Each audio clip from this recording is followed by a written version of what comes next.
Brickhouse Productions Premiere. Panoramic lifestyle. A vision moves in all directions.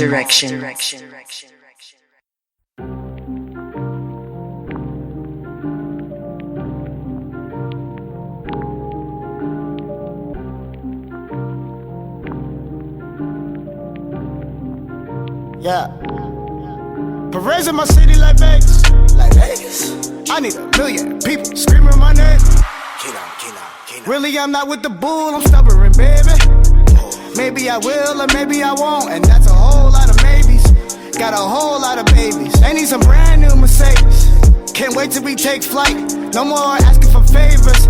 I got a plug on the west side who got all kind of flavors. Was looking like craters, so I forgot what I came for. I still need to give me a passport. Fuck it, never been basic, but keeping it simple, stupid. That's who I'm selling now. Still on the rise, early morning session pioneers. Let me tell you about it, be like 4 in the morning, and I don't work till 8. I be sparking up, you know what to say. Early as birds up, be the ones that get the ones. So I talk about business, till I work out and we cardio with it. No more that YouTube converting them bitches, that shit be annoying, you know what I'm saying? Nigga don't front, still be that nigga that asks for the front. Bank account negative, bro.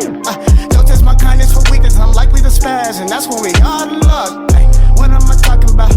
Mine's in the blitz, I'm shutting down. Hey, don't get me running around. ENJ pulled in, it's going down. Hey, yeah, fuck it. Down, What's but going when on, I am man? around there and not a sound. Fuck it. That's what we Man, doing dude, now. Screaming, listen. oh yeah, let's do it now. Calling Audibles edition 1.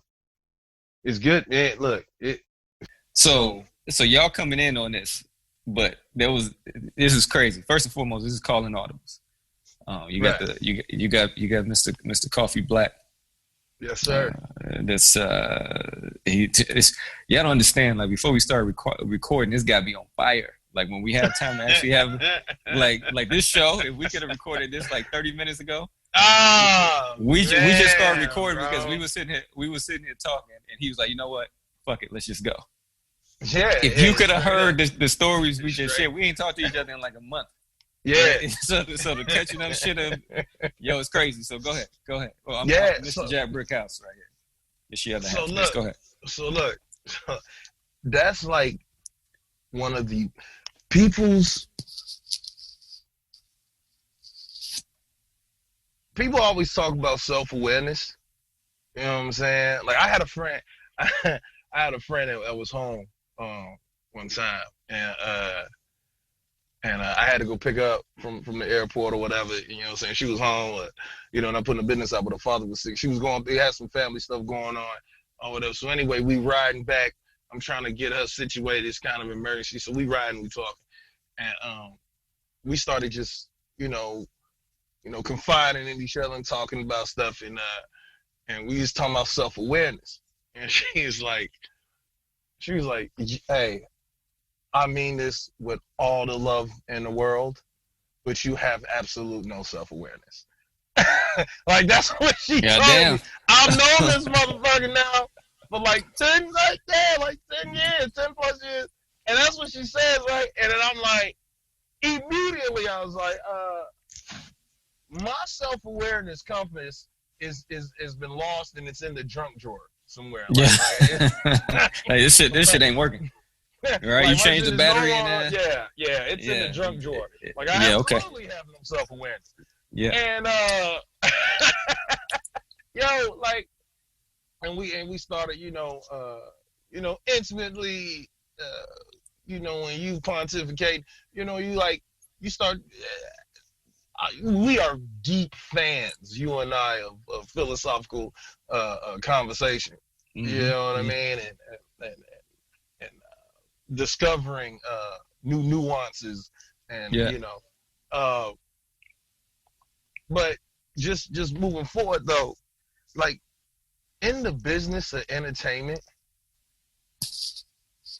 and we see examples of it even on a higher level, right? But it's a lot of people, and you're supposed to have confidence. I'm not saying that you're not supposed to have confidence. You're supposed to have confidence, be self-aware, to a certain degree, act like you're already there now. But I think you need to gauge it, because some people, I'm saying all this to butter it up now because we're recording. Oh yeah. Oh yeah. You see how, like, because anytime somebody does this, anytime somebody like goes into all these words, like yeah, you lining up, some bullshit's coming. Yeah. No, it's yeah. I think this is the best way to approach that, man. Yeah, but keep going. I really just feel like some people really think they are way more important than what the fuck they actually are. I agree. Like their expectations. Yeah. Well, not expectations. Their sightline on who they are and what their contribution is to said culture sometimes is like bewildering. Like when you really gotta look like, yo man, who the fuck do you think you are? Like you know what I'm saying? Like you're doing good. No, you don't get me wrong, you're doing good. You got a following, you got a base. But the shit that you coming with right now, like to me, there's never a time in which you should be bad with your business practices. I understand shit happens, car trouble, transportation, you could be late for a gig. And all that too is part of the game, right? Like all that is part of the game. Some people start doing that shit on purpose because it like creates this mystique, this Hollywood bullshit. Yeah, it's a way to do it. It's a way to be late on purpose. But here's the thing. I'm talking about the motherfuckers that are involved, like within if I'm doing business with you, it's cool if you're gonna be late. You need to let me know you're gonna be late. It's communication. Right? Like that's the beginning. Okay, this is what you want. Like, let me know you're gonna be late. Now, some shit that you obviously should not let know. Like, I don't even give a fuck. Let me tell you something. I'm a comic. And I probably ain't said nothing funny yet on here. But fuck hey, it, I don't give a shit. You live up to that stereotype. Like, for anybody who was listening to this, who has seen this man perform, or you just know him personally, like I do. Yeah. He's a very serious guy. It's like it's really not that funny to be. He's a serious guy, but that's what makes it funny. Serious. And people laugh at me all the time. Like, dude, I was not getting off subject, but I was not Black Friday shopping, but I had to go to the store with my daughter today. I had to return some stuff or whatever. I get to the counter. I was being serious at the counter. I was not at all attempting to be funny. Yeah. I wasn't at all attempting to be funny, but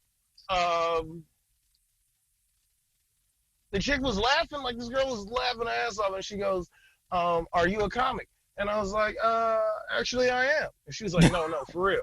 I was like, no, for real, I am. Like, I'm a working comic. That's what I'm doing. You can come out to a show. Yeah, and I told her, I was like, I got a show tonight. You come out to the show. And, so wait. What was her response? Right? Because I know how that moment is. She immediately started laughing. She started laughing. She was like, oh my God. And she turns to the other salesman that's working the counter, and she's like, he's a comic. She was like, I knew you were a comic. And this is what she said. She was like, because you cursed so much in that first minute and a half. I'm like, first of all. She timed your routine. Yeah. I was like, wait a minute, bitch. That is not the description of a fucking comic. It's somebody that curses in multiple times in the first minute and a half. Like, my profanity was heavily laced with good humor, though. That's the reason why you was laughing. Now, you weren't laughing off of shock value. Yeah. And I was like, and what's funny thing is, I really don't use too much profanity on stage. Like sometimes I do. Like it all depends. It's not gratuitous. You pick your spots for it. I pick my spots for it where I believe that it absolutely needs to be. Yeah. Where it just enhances the moment. And unless I'm doing a clean show, of course, in which people be like, oh well, you got to do clean shows and so you can show your range. And you're absolutely right. You need to be able to do that. But then it's a whole nother thing about, okay, what's considered clean, sex, this, that. Anyway, so that's what she said. She was like, oh, yeah, you a comic for real. She was like, oh, this nigga's funny as shit. I was like, see, now you cuss. You cussing, and you just went racial. Yeah. And you on the clock. Representing this organization. Representing this organization. Right. That so I won't say the store I was in, but absolutely has been under scrutiny before for racial practices. Oh, in this climate, in this climate, they don't take time. So this is what this is what I will say. Following up, man. So in the business I'm in and consulting, we do some entertainment consulting at my firm. And I love my creatives. You know that, man. I'm half creative. I work in music. I do some other things. We'll get in that later on. But from the business standpoint, I love my creatives. And it's the reason that creatives, and again, these are my humble opinions. This is not the consulting industry saying that. I know how niggas go. Right. You know what I mean? I was just in a conversation and somebody was telling me, we were laughing about the cancel culture, right? So we don't want to get canceled. We just getting started. So anyway, dealing with creatives, a lot of the time, you're using so science tells us you're using a different side of your brain, whatever it may be, and they just like to create, whether it's make music or paint or whatever, make poetry. That's all they want. That's all they want to do, and they don't want the other shit. They don't want the other shit, but they want the money. And then there's the other shit is the bridge to get to the money. Right? The other shit you don't want to do. That other shit is so imperative. That shit is imperative than a motherfucker. That's the thing that you got to understand as a creative or as just a new entrepreneur. I know there's a huge entrepreneurial wave that's happening now, and everybody want to hop out here. This is what you got to understand. That other shit, not the shit that you see yourself doing whatever it is you love to do, and then you see yourself in your office living this dream. But there's a bunch of other shit that happens in between that consistently. It's like 30% of the dream. Yo, it's like more than that. It's like 90% of the dream. It's so shameful when you quantify it like that, because it's kind of deflating. Yeah. When it is. Are the product. When the product comes from you. Yeah. It's you. Nothing else. Yeah. You are the product. You're the product. When somebody comes through in a suit, in a tie, and they break out that pen out of that briefcase or messenger bag, and they just start breaking your shit down, and it's like, wait a minute. It almost feels like they're objectifying your art. Like, you motherfucker, like, oh, wait, what? Like this. Now you got you got all these chefs in the kitchen, all these hands on the cookie jar, and it ends up not being pure anymore. And it's like, you're absolutely right, because your creative capabilities is really now they'll tell you, look, it's all you. It's all about. They'll make you feel like it's 100% you. You're dictating everything. You ain't dictating shit. At all. Not when you start now. When you start now, we're not talking about people that have made it and they can call their own shots. No, right? Not that. It takes a while. Dictating shit when you first starting out, and it's horrible. And that's why a lot of people they give up. They give up quick. And again, this is what we're talking about now. This isn't anything you trying to get into that's new. Again, this is business. This is comedy. This is the league. This is whatever. This is whatever it is you're trying to do. Like this is what happens. Like there's a wave. Like you have to. You don't just get to the end point. Like it's all of this bit. You got to learn this shit. Like you said, because if you're gonna monetize your craft. Right. There's business involved. So if you just want to go out and be a street artist and go in the corner for free and paint and give away shit and and panhandle a couple dollars, that's the most pure form of creativity you will have, where you generate money from. Right? Because if you organize and say you want to do it as a business, well, now, like Koffe Black just said, business comes into play. Now this is not about the art anymore. This is about the bottom line now. Because you're trying to run a business. In order to run a business and success, I don't want to say the word successful. Successful is subjective to the person. So we want to say to be street artists that are incredibly successful. that are incredibly successful. So you don't want to say success. You just want to say profitable. To be able to make a profit, right? To be able to maximizing that profit margin. Maximizing that profit. Or hell, even just breaking even and being able to have a storefront or whatever it is where you're solely living off of your craft. Yeah, you got to get this business shit together. And so it's two ways to do that. Either you can take the time, which most creators don't like to do, and educate yourself. Or you can hire somebody like me and my firm, right? Or somebody similar who and it's not just a manager, it's someone who you have a relationship with. And they have your best interest at heart, and you have that relationship to guide you through the steps you have to do.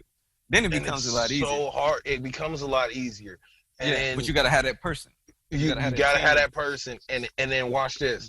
Watch how meticulous that comes, because trust comes involved. Oh, man, that's everybody has an object. Everybody has an agenda. Everybody has an agenda. Don't think for 1 minute that somebody out here is just like, oh, I like what you're doing. Yeah, I would like to be involved. And they don't have a personal agenda to it. It's not, even the people that are purest of heart. Yeah. They have an agenda. Yeah, everybody. Everybody has an agenda. And you can say, in every conversation, anytime you have an exchange with somebody, there's an agenda, right? Because even if you're just, I'm just going to call and see what such and such is doing, right? You're filling time in your schedule.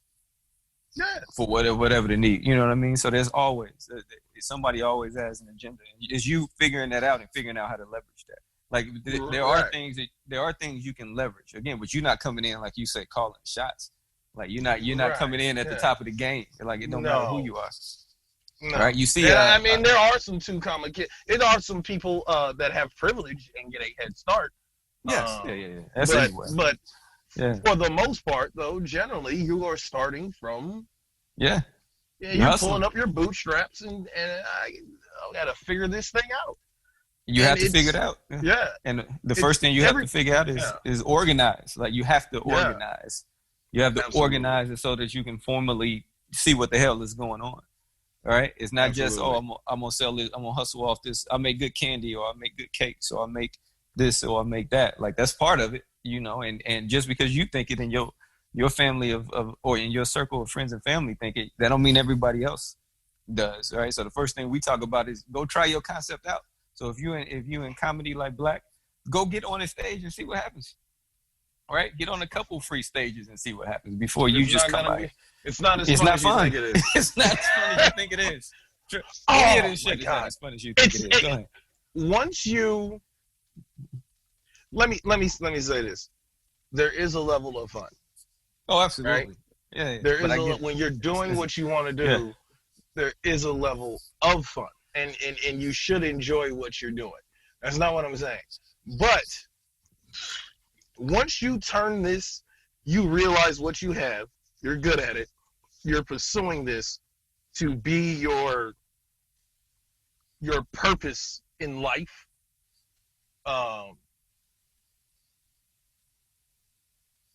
Like, even if you're a monk, like I wouldn't say monks are having fun. Like their purpose in life is being spiritual leaders or praying for the world or their own inner peace. Like they're not having fun. You know what I'm saying? But they're fulfilled. They might be in a state of bliss or happiness, whatever it may be. Like, especially in comedy, let me tell you something. Like, you'll have great nights. You're like, oh, this is fun. I go out from time to time and I perform, do a few open mics. I'll see if I get on a showcase here, there, and try to work my craft, this, that, and other. Once you take the step and say, okay, this is what I'm doing. I'm quitting my job. And I'm going to pursue this full time, let me tell you something right now.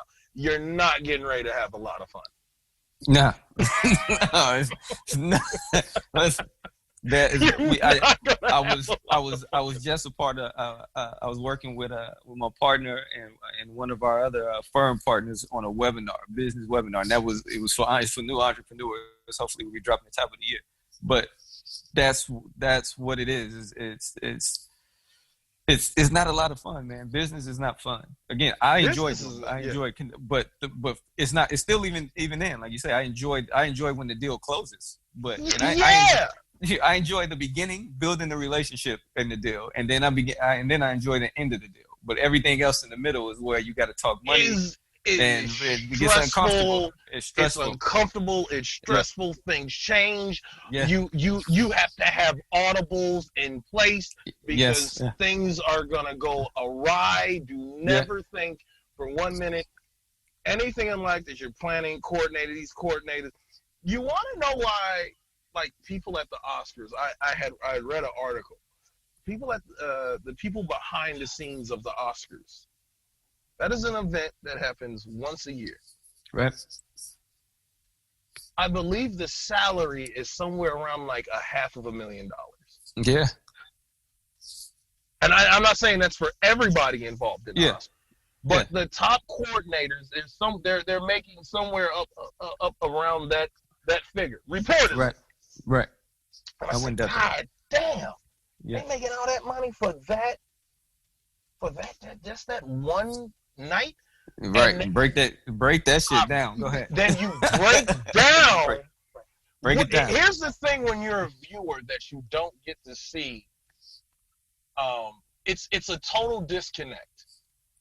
Whenever you're viewing something as from the eye of just the viewer, the fan, you're mesmerized, even if it's, what's funny is even the fan knows, oh, it was a good show, oh, it was a bad show, it was a good movie, oh, it was a bad movie, or it was an excellent movie, oh, this is great. And, as fans and people watchers, we're like, oh, they should be more appreciative. Even in sports, fans are like, oh, get the fuck out of here, dude. Like, you should enjoy what you're doing. Why are you bitching and moaning? You get paid so much for what you're doing. I would do that for free. But you're comparing that to your shitty job that you have, right? Like, the work that goes into being able to perform in that moment is why they get paid what they get paid. The people that are running the Oscars are stressed all year long out for a year. All year long. We got to plan something. We got to get a host. You got to make sure that now you got to get a good host. What's the host background? Can they do this? We got to get writers for the host. Who's going to do this? Who's going to do that? What's going on for food? The venue. All right, security team. Everything and it's been going on so long that they have a general base of it now, but it's so many moving parts within coordinating it to make it run smooth that to the viewer, they don't see anything. They don't see the flaws. They don't see the stresses. They don't see the things that are happening in the background that are fucked up. Let me tell you something. You might not know it or you might not pay attention to it, but something always awry, and it's live. And that's it. Dude, listen. I tell people that all the time. I'm like, listen. You're lucky you're doing a pre-recorded event because there's a lot of room for error. Like nothing goes out until everybody signs off on it when it's pre-recorded. You know what I mean? Yeah. But when it's live, you get one chance. You get one chance. Period. To do everything, you get one chance. To do every second of that show. Yeah. You either gonna get it right and hit it on cue. Yeah. Or you're not. And everybody, you know how many being backstage, and again, you and I talk about this shit, the stressful moment. What does Stephen A say? Backsides get tight. Oh man, when the lights are at the brightest, palms get sweaty, buttholes get tight. Look, it's a different. It's different, man. It's different. And I've been involved in productions since I was 16. Yeah. You was always the guy that everybody called to come be a part of whatever the house party was. Right. DJ, MC. Yeah, we threw our own shit as we was. Right. I worked at a concert hall. I saw what happened. You worked there? I forgot about that. Like, it is so much that goes on to make something. And I'm not complaining about it, and none of these other people are complaining about it. It's what they love to do. There's certain things, like if you want, I tell people all the time, if you're going to be stressed out about something that you want. That you want to be stressed out about. That you want, because it's a different level of stress.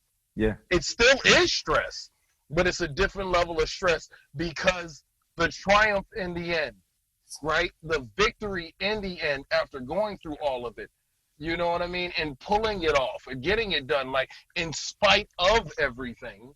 Yeah. There's a certain gratitude there. You know what I mean? It's a certain that crescendo at the end is like, we got it done. And then you're gonna have that meeting of what went right, what went wrong. Yeah. You know, and you'll have those, but again, you love it. You absolutely love it. I'm not complaining about being a comic. You're not complaining about being a consultant and helping with planning and coordinating. It's not that. But things aren't seamlessly. And here's the thing I wanted to bring back. When you say, man, I'm living the dream. Yeah. When you tell people, yo, I'm doing, this is my dream, child. This is my dream. I'm living the dream. This is my dream since I was a kid. It appears as if nothing goes wrong. Yeah. Everything's fine. Everything runs smoothly. Listen to me. Even when you're living your dream, there are an abundance of fucking nightmares within that dream. Man. So that is a there's a hell of nightmares, man. You do it for the moment. It's fun you bust your ass, you go through the stress, you go through the shitty nights and all that in preparation for the moment to have fun. So you do have fun, but let's not eliminate the fact that there are a lot of nights when there's not having fun. Oh, enjoy the process.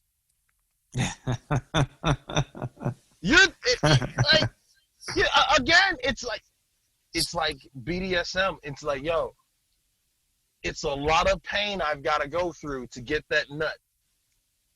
Like, you know what I'm saying? Yeah. Those people that like whips and chains, that 50 Shades of Grey shit, that pain, it's a lot of pain to get that orgasm, to get that financial orgasm, to get that physical orgasm, to get that internal orgasm, to bust that metaphysical nut.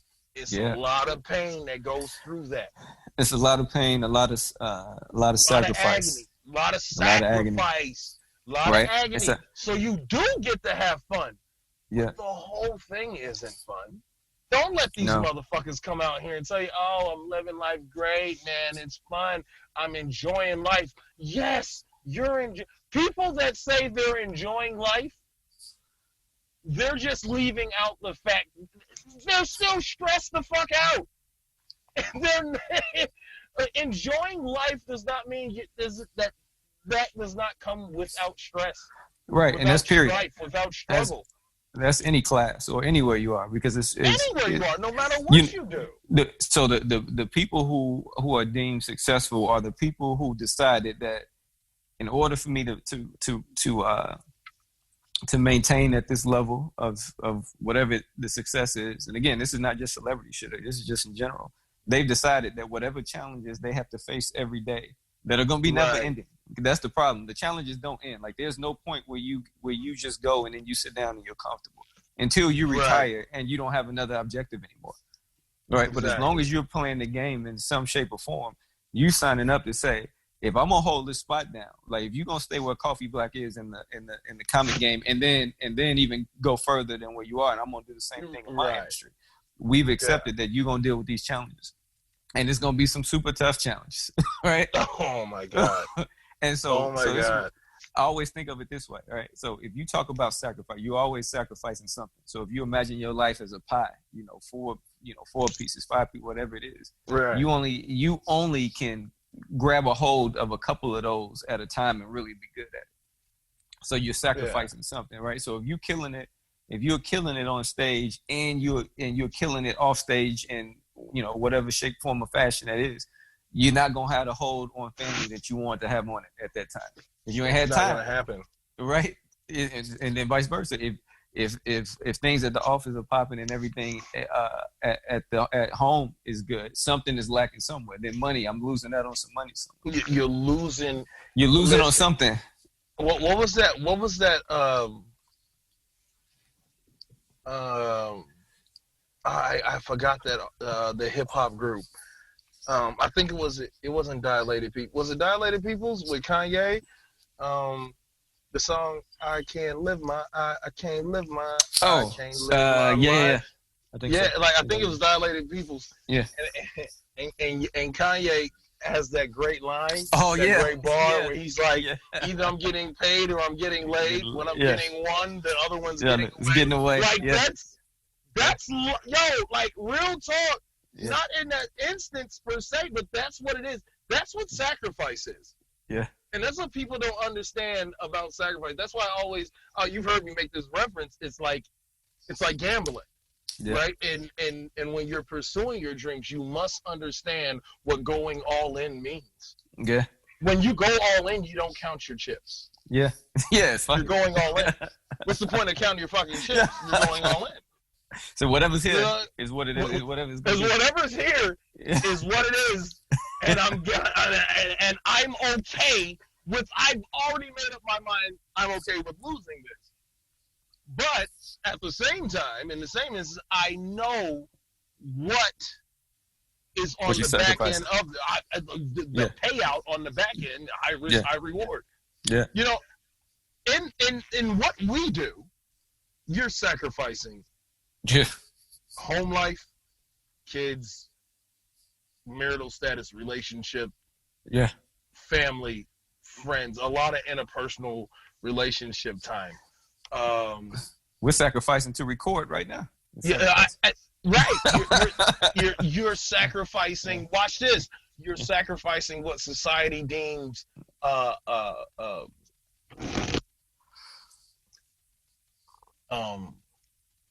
steady income. Yeah. Work. You're pursuing something else that is you're pursuing something that is not concrete.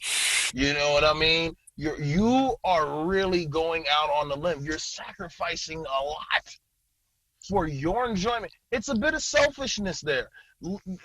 These motherfuckers, listen, man, you must be selfish. Being selfish has a negative connotation in our society, and it's kind of bullshit because you really need to be selfish because you don't benefit anybody else if you don't take care of yourself. You know what I mean? But people are so goddamn selfish themselves that they're selfish with your time. They only want you there for them. You know what I'm saying? It could be your wife. Oh man, you could have done everything the right way. You know what I mean? Like you could have absolutely done everything the right way. Because here's the thing. You sacrificed, you did everything the right way, right? You did your time, you sacrificed, you made it, you had good business practices, and now you're on. You are there. You've taken off. Money's coming in. The recognition is coming in. All of that. You have to maintain that. To maintain that, you never stop sacrificing. And I think people think it's only a period of sacrifice. Right. Oh, no. You never fucking stop sacrificing. Nah. Once you say, I'm actually going to do this, you do it, and then there's another level coming. Okay, now, I want to be a nurse. I busted my ass in school. Sorry, guys, I can't meet your birthday event. I've got to study. I've got to do this. I got to do that. Awesome. Yay. I've made it. I lost a few friends, but I've made it. Everybody was cheering me on. I made it. Okay, now I get a job. I'm a nurse. Holy shit, I'm working 12-hour shifts. Well, now I'm working 5 days a week because I need a lot of money to pay off a lot of shit, get through a lot of shit, this, that, and other. Well, I want this house. I think I'm going to have to work these weekends to get this good money. Oh, I wasn't there for Jill. Oh, her mom died. I'm sorry. I picked up that shift. I couldn't make it because I'm still in my probationary period. I needed to be. I couldn't make it. Now Jill's fucking upset at you. Jill's mad because you weren't there for her. You didn't show her face. You called Jill. Jill knew what was going on with you, but you weren't there for Jill, and now Jill's mad. And now that relationship has now become rocky. And I could go on a... Oh, yeah. I could go on and on and on. You guys get the point. You can say I'm exaggerating, but this is that's the reality. Happens. That's the reality. Yeah. You sacrifice your friend. Never stops, man. You sacrifice your friend for a check. It's part of the game. Sacrifice. It's part of the game. It's because you absolutely part of the game. You can't go stay at Jill's when they come pick up your car or they come kick you out of your house. Jill, right? and that's that bullshit. Yeah. But see, that's the difference between people running the rat race and motherfuckers coming out here and, you know what, I'm going to do something for myself. Yeah. And if I do this for myself, there is something on the other side that everybody can benefit from. You got to stop thinking that other people out here give a shit about what you're doing. They don't give a fuck. That's it. People are incredibly selfish. We as human beings are incredibly selfish. We only think about ourselves. Now, it's cool if you've already made it. If you've already made it, they get to see exactly what goes into it.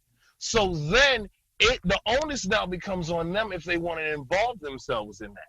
You know what I'm saying? Involve themselves in you, and that's outside friends. If it's family, it's like, hey, whatever. They've made it. Family don't give a shit. Like, motherfuckers will support. Motherfuckers will stay close to you just to say, hey, yo, I was there with that nigga when he was struggling. Hey, and that also part of the game. Right? That's what I'm saying. All of this is when you make a decision really to have with you. Like they don't believe in your shit. They don't part of the game. At all. It's like, part yo, of the game. But just in case this nigga just in makes case. it, yo, I need to be. Yo, listen. I need to be like, yo, I was there. I was there with you, fam. I put you like this. I know somebody right now, and I'll tell you. You know what I'm talking about. I'll tell you. You don't know who I'm talking about, but you do. You will when I tell you. I know somebody. Absolutely. I know somebody who is in that situation, who has a person who is doing that, is there just enough to say I'm there because it looked like the person is about to do something. Right? Yeah. I'm watching. Right, I've been watching that happen for a minute. I'm posted. I'm waiting. Hey, yo, fam, I was there. Nah, G, this my man. Yo, this my boo. Oh, yeah, that's fam. I can hit him up right now. Oh, my God, I'll give him a call right now. Oh, when he's in town, I come see him. Yo, they have been doubting you for years. What the fuck are you doing? Every bit of their conduct, not what they say, because they'll say all the right shit, but their conduct is absolutely negative to and not conducive to what you're trying to do at all. They give you attitude, they express their opinion. You know, like, oh no, but I do support you, but maybe you can do this, maybe you can flip this up, or just do that. They don't understand it. You must have on blinders and block out everybody. Even the motherfuckers that support you. Get ice cold. Read the book. Cigarettes and You must even block. That shit sounds crazy. Block out the people that support me. Yeah. Because here's the thing. You are not going to be able to recognize the reals from the fakes. You won't know the real from the fake. Because once you make it, everybody's going to be there. And everybody's going to tell everybody that they were always there. You know what's funny? Wait.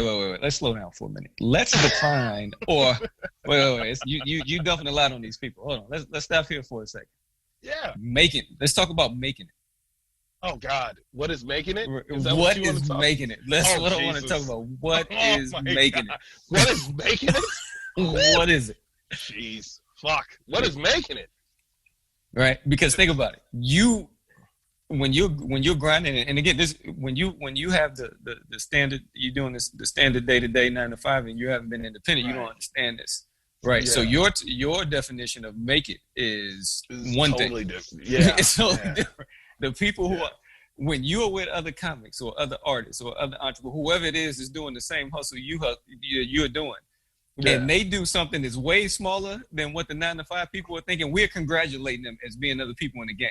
Right? Yeah. So you can come tell me and say, hey, I did this and this and this. And again, there's nothing extravagant. What am I going to say? Right. Oh, congratulations, money. You made it. Right? Yeah. That was it. It's like the making it when you're doing it and you're aspiring to do it. I mean, you got to create, again, like we said earlier, success is subjective. It comes from the person. Everybody has a different level of success. Again, there's the top 1 to 2% of people that you get to see that have been able to do it, a long term. But think about how many other people disappear and get cycled out of that, right? So all we're saying is just understand it's making it the dollar amounts don't necessarily mean that you made it, right? Like that's not at all. That's not the end goal. The end goal for money is finite. Like it will money is finite. And it comes and it goes, right? It comes and it goes. Always, no matter what level you're on. It comes no matter what level you are. Jamie Foxx was telling a story. When was it? You remember me and you was listening to Sirius a while back about, he was on, I mean, this was primetime Jamie Foxx. This is like way after In Living Color, after the Jamie Foxx show. He was like, yeah, my money got low, so I had to move out of the hills and move to Vegas for a year. Remember he told that story about his homeboy, right? And so the point of that is, look, Jamie Foxx was the man at that point already. He had the dough already, but even he said, oh, well, my dough got low, so I had to go over here until I can hustle it back up to get back to where I need to be. Understand that's part, I say all that to say that's part of the game, right? The money flow is part of the game, so you don't want to catastrophize everything. Like, I mean, that's just part of the game. Like, if you need consistency, being independent may not be for you. You may want to reconsider how you go about approaching that. So I mean, no, but it's a huge grind that never stops. You're consistently sacrificing something, so you just got to understand what you're sacrificing. You know what I mean? You have, okay, perfect example, right? Of like making it. Like, let's stay with making it.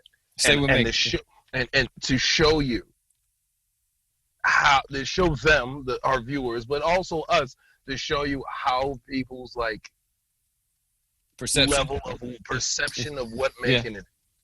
Remember in 8 Mile, at the end of 8 Mile? Yeah. 8 Mile, and then 8 Mile. Like, I'm going to break this all down. Because I just thought of this. Okay.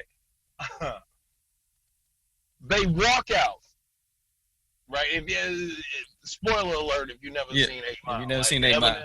You know what I'm saying? He wins this fucking rap battle. And if you don't know what rap battling is, then you probably shouldn't be listening to this fucking podcast. and if you are upset because he just spoiled the movie, please get in contact with us because we need to have a conversation with you. Yeah, I would like to have you on the show and we can discuss that too. Things have not changed. We are willing to talk and to discuss things with everybody. Our viewers and fans will bring you in on the show. It's not a problem. We'll give our information at the end for you to be able to contact us wholeheartedly. This absolutely. Yeah. But all about it. At the end of 8 Mile, they're walking out after it was like, fuck free world, 313, fuck free world, 313. Now, let me bring this back, okay? Because it's a lot that happened, okay? Eminem character B Rabbit, he leaves work. Before he leaves work, he asked his coworker, hey man, can you cover my shift for me? I got something to do. And no, he says, hey man, what's going on? What you got going on? He's like, oh man, nothing, waiting on this slow ass ride. Right. That's what he said. He said, I'm waiting on this slow ass ride. What's going on? I'm waiting on this slow ass ride or whatever. And then he's like, hey man, you mind covering your shift for me? He's like, okay, yeah. Eminem then leaves and goes to do a rap battle. Right? Right, okay? He goes to the rap battle. I don't know what people know about rap battles, but rap battles are legit long as fuck events. They're like 4 to 6 hour events. Sometimes can be 8 hours. Like a whole work shift. That guy, you know how long that guy's ride was that he was waiting on? Like, mind you, this is during a time where cell phones are not a thing.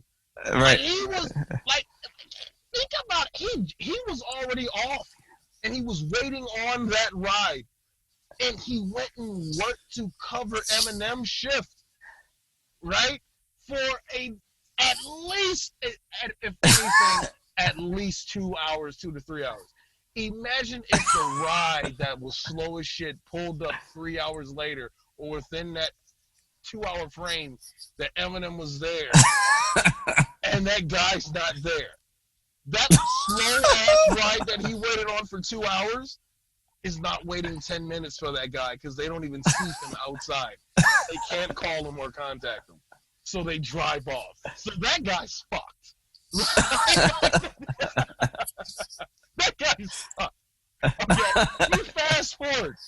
Eminem kills the battle, kills the free world. They're walking out. His homeboys, all you hear them saying is, "We gonna get all the bitches, all the bitches. We on top of the world, we getting all the bitches." They ain't rapped shit. Not a bar. Rap shit. It's freestyle. They ain't rap shit. They've been there. They've been riding for him. They ain't home. That's his homeboys. They ain't this shit, and they were absolutely supportive of him, right? They say, "Yo, B-Rap, where the fuck you going?" "Shit, I gotta go back to work, dog." His homeboy says, "Shit, nigga, what you talking about going back to work, nigga? Yo, we on top of the world. We just won the battle. Like, what the fuck, nigga? We made it. The fuck is you talking about going back to work? Fuck work." What? Are you kidding? Yo, let's stop right there. That is what I mean by making it and people different. They had made it. They had shit, but to them, they made it. Them making it was that nigga making it. And he had not done shit. He won a fucking rap battle. It wasn't like he won money from the rap battle. None of that at all. Like, they thought their lives were going to change forever because he won a rap battle. And all he knew was, I got to go back to fucking work. I got to go back to work. That's crazy. Made it. He made it. He made it. That can be making it. That could be making it. He could have absolutely been like, "Hey, yo, I'm out here, man. I ain't going to work, man. You know what I'm saying? Play this homeboy that was waiting on his slow-ass ride. You know what I'm saying?" Right. No, so he could have did all that, but he did. He could have did all that. To him, he had not done shit. He hadn't done nothing. And so you think about... He hadn't done shit. No, he absolutely just did. Oh, yeah. That was fucking incredible. Like, like, I'm not absolving. No, that's not what I'm saying. He had his breakthrough moment. Right. He had his breakthrough moment. But he didn't make it. He was at the studio, right? He was at the studio. He's at the studio. No, not the studio. He was at the radio. At the radio station. Radio station. Yeah. He's at the radio station. To some people, I know people that be like in the comedy game and shit. This is Jay Showing. Motherfuckers be like, "Hey, yo, such and such just rocked the Laugh Factory. Yo, they on right now." Okay. I'm not dissing nobody. Like, you know what I'm saying? Like, all right, okay, yeah, cool. Like, I'm not judging. Like, that's cool. You did your thing. All right. You know, cool.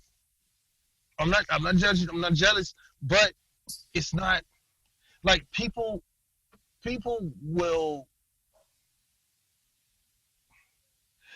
A lot of times, folks. All right, for instance, watch this. You brought up Jamie Foxx. Remember when Jamie Foxx had did Jamie Foxx had he had the Jamie Foxx show. He had already done the Living Color, killed it. Had had a special out. Fox O. Yep. Yeah, that Fox O was good. Yeah. He does Any Given Sunday. Boom. Propels him. It's and he had already done the movie with Tommy Davidson, Booty Call. Booty Call. Yeah. So he had a level of success. Like, he was definitely hood famous. Yeah. You know what I'm saying? He was definitely hood famous. He gets arrested after doing Any Given Sunday. I can't remember if it was Las Vegas or Colorado, wherever he got arrested at or whatever, however it went down. And it's a report that he tells the officer, yo, you don't know who the fuck I am? Right. I remember that. Nobody gives a fuck about you.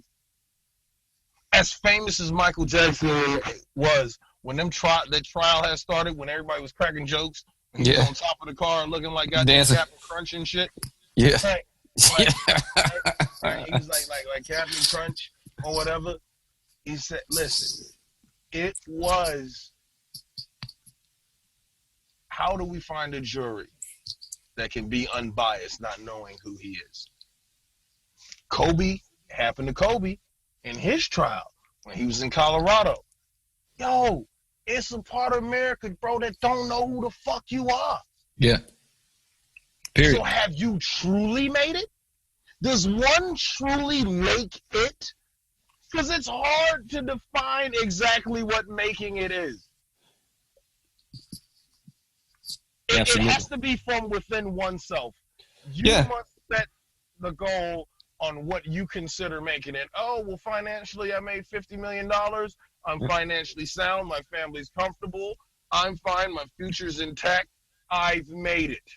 Some might be recognition. Oh, well, I'm not a billionaire, but I'm financially comfortable. But I'm world renowned. Everywhere I go, when I walk in, I get a tape. You know what I'm saying? Like, what? Yeah. It's very hard to find what making it is. It's different. Yeah, like I said, there's the cultural or societal, kind of the way they shape their framework. Where you just said, it's those things. It's how much can you buy or how much power do you have? And then there's so many other small things. You think about the average person from the hood. You just want to be able to put clothes on your back, right? And have a nice car. You made it. Like, you can live your whole life. You can live your whole life working, and that is making it compared to, So it's like you said, man. So think about it. Think of it this way: the average people think of making it. They think of when your salary is now in the paper. Right. If you go sign to the bull, he getting 20. Oh man, I gotta hit fam up, see me, hold me down real quick for that one time I did him a favor. Nigga, you ain't put no price tag on that motherfucker favor back in '88, nigga. Now such motherfuckers price tag on. You told me you was doing it off the string, homie. That's it, and that's what happened. Agenda, So everybody got that agenda. So, again, that's making it for some people. Once you get to that point, then you have made it where they think you can financially support them. But then it's just, in general, just being, the way I tell our new entrepreneurs when you're getting out there is just being sustainable. You can still have your 9 to 5 when you're just jumping out here trying to get started. You can keep your 9 to 5, but is your business sustainable? Right. Are you still having to buy all of the shit that goes into there or do everything? Or did you put it in initially and you're now turning a profit that keeps paying itself over and over? That's sustainable. Right. You did that. You have made it. You notice everybody hears the statistics for how quick new businesses close. And trust me, the people I talk to, they close even faster than that. Most of the people's ideas never get off the ground. Right? Never get off. That's just a good ass idea. But can you execute? Can you execute it? That's what I need NDAs and all of this, because I don't want nobody to steal my idea. Like you just said, it's about the execution, right? It's all you got to be able to execute. McDonald's didn't stop Burger King from coming in the game. Right? Burger King didn't stop Wendy's from coming in the game. Not at all. And so on and so forth. So on and so forth. It's a lot of motherfuckers with MBAs, man, and doctorate degrees and graduated from Harvard and this, that, and other. And top dog business schools and MIT, and you know where they go work? They go work to fulfill another motherfucker's idea, to fulfill another motherfucker's dream. Yeah, happens all the time. All you need to do is, can you yourself Execute what you have within you that you want to share with the world. It's That's all it. about execution. And if you absolutely is execution. My number one tip is if you can touch, and this is everything that we've ever done, whether it's these podcasts, books, all the different stuff, it's comedy, anything that we do, we just want to touch one person. That's success. Being able to positively affect one person. That's it. That's it. If you get 100 people, that's great. And if you get to the point where you get whatever the number is, that's great too. But it all starts with that one, and that one is. What is it? It's happiness is. What's the formula? What was that? I'm trying to remember who was that? Warren Buffett that's got that quote. Success is expectations. You know what I'm talking about? It's like measuring your expectations versus reality. Yeah. I'm paraphrasing. But that's what it is. Like, you have to have some level of like reality expectation. Like that was our goal, and we were successful. Now, of course, you change your goals. There's nothing wrong with changing goals and becoming, but you measure your success, you measure your goals, you measure it. You just got to be measured. I did a showcase last night, right? Yeah. It was a local small showcase, but I did it, and I wasn't feeling great. Like, I mean, we'll talk about it, but I had like an anxiety attack beforehand, like hours beforehand. And like, listen, trying to perform or do anything when you deal with mental health is a completely other story. It's like a fuck. Like, you deal with anxiety and shit, you got to come out here and perform. Like nobody gives a fuck. Like, come out here and get this shit done. That's what I paid for. And that's why I paid for this. I want to see a crack. And I got out there, I did a hot 10. Like, it was nothing like crazy. And I was like, oh shit. Like, to me, like the crowd wasn't like rocking like with my material for some reason. You know what I'm saying? I went a little dark, and they were like, well, I'm considered a dark comic. And then after the show, like this guy, he comes up to me by the bar, and he goes, hey, yo, man. Hey, pleasure meeting you. Yo, you's a funny motherfucker, man. That shit was, you did your thing tonight. That was all. That's a success. That was all it was. That's all it takes, man. Again, that one person rock with you, and that's something else. And that kind of like twisted, like that twisted it for me. It was like, oh, yeah. Okay. Yeah, I mean, yeah. So tonight wasn't as bad as what the fuck I thought it was. You know what I mean? Like, okay, cool. Here we go, and we're off. Like, here we go. Like, like, see what happens. Listen, you anything you do, as horrible as it might turn out, as horrible the event, no matter what it is, it's never as bad as what you think it is. No. And you never do as great as you think you did. No. So that's how you like keep yourself balanced.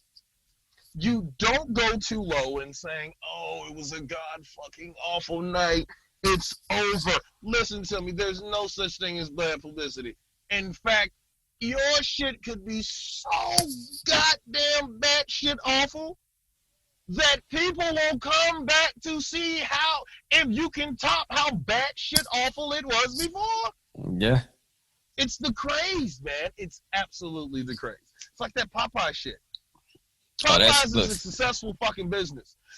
Oh my God, people are like getting their ass whooped by like trying to eat a chicken from Popeyes, chicken sandwich from Popeyes, and all this other shit. Like, oh, they made it. They beefing with Chick-fil-A. Oh, this shit is crazy. Chick-fil-A never sold out a fucking chicken. Whoa, like all this bullshit going on. Yo, get the fuck out of here, bro. All right. Like, watch this. After the show, right? I'm driving home. I'm dropping a buddy off, older guy, and he goes, Koffe. So I wanted to tell you that I ended up trying that Popeyes chicken when I tried to go to Popeyes the other day, and I attempted a valiant attempt in trying to get a hold of that chicken sandwich, and to no avail, I was unable to. I then tried to order some seafood that they offer and some other items, and wouldn't you know, they were sold out of that as well.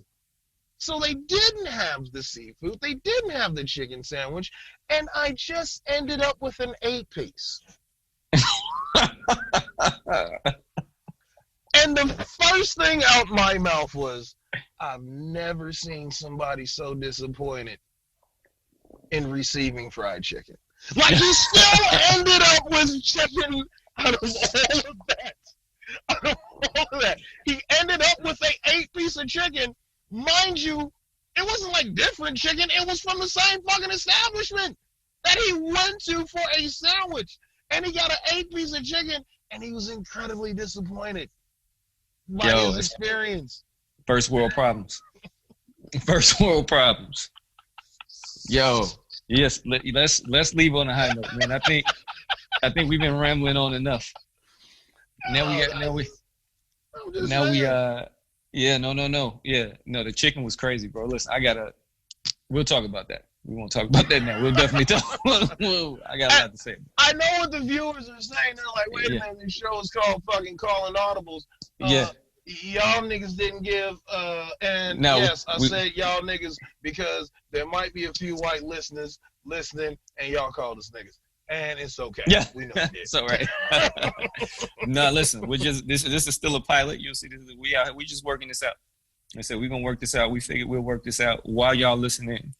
But we got a whole structured whole thing coming. Yeah, it's all structured. It's coming. We're getting our legs under us.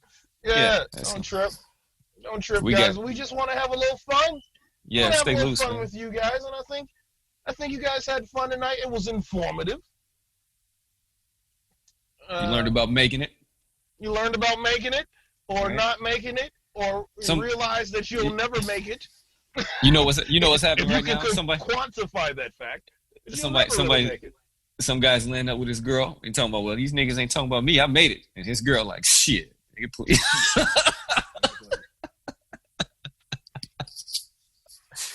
It's a guy right now laying with his girl, looking at her, and she's beautiful, and she's intellectual, and her body is a 10.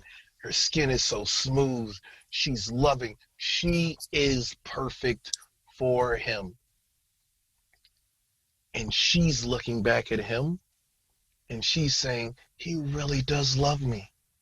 He really cares about my needs. He absolutely is the man that I have been waiting on. And after that, without saying that to each other, the guy then looks at his phone, and there's a message from another girl saying, hey, is you sliding through? And he said, absolutely. That's Calling Audibles, ladies and gentlemen.